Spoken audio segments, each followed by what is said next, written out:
Hello friends, ನಾನಿವತ್ತು ಬೆಂಡೆಕಾಯಿ ಪಲ್ಯ ಮಾಡ್ತಿದ್ದೀನಿ. ಇದು ದೋಸೆ, ಚಪಾತಿ, ರೊಟ್ಟಿ ಎಲ್ಲದಕ್ಕೂ ಕಾಂಬಿನೇಷನ್ ಆಗಿ ಚೆನ್ನಾಗಿರುತ್ತೆ. ಇದು ಮಾಡೋದು ಹೇಗೆ ಅಂದರೆ, ಮೊದಲು ಬೆಂಡೆಕಾಯಿನ ಕಟ್ ಮಾಡಿ ಹುರಿದಿಟ್ಕೋಬೇಕು.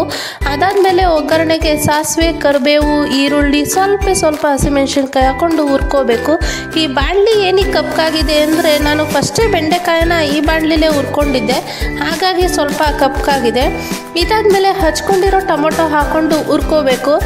ಅಷ್ಟು ಹುರಿದಿಟ್ಕೊಂಡಿರೋ ಬೆಂಡೆಕಾಯಿನ ಹಾಕ್ಕೊಂಡು ಇದಕ್ಕೆ ಅರಿಶಿನ ಪುಡಿ, ಉಪ್ಪಿನ ಪುಡಿ, ಬೇಳೆ ಸಾಂಬಾರು ಪುಡಿ ಹಾಕ್ಕೊಂಡು ಸ್ವಲ್ಪ ಹುರ್ಕೊಳ್ಳಿ. ಇದಾದಮೇಲೆ ಸ್ವಲ್ಪ ನೀರು ಹಾಕಿ 2 ನಿಮಿಷ ಬೇಯೋಕೆ ಬಿಡಿ.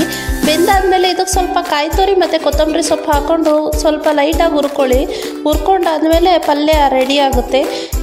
ಇದ್ರ ಬೆನಿಫಿಟ್ ಏನಂದರೆ, ಬೆಂಡೆಕಾಯಿ ರೋಗ ನಿರೋಧಕ ಶಕ್ತಿಯನ್ನು ಹೆಚ್ಚಿಸುತ್ತೆ ಮತ್ತು ಕೊಲೆಸ್ಟ್ರಾಲ್ನ ಕಡಿಮೆ ಮಾಡುತ್ತೆ. ಜೀರ್ಣಕ್ರಿಯೆಗೂ ಇದು ಸಹಾಯ ಮಾಡುತ್ತೆ. ಆ್ಯಂಡ್ ಬೆಂಡೆಕಾಯಿ ಕಣ್ಣಿಗೆ ತುಂಬಾ ಒಳ್ಳೆಯದು.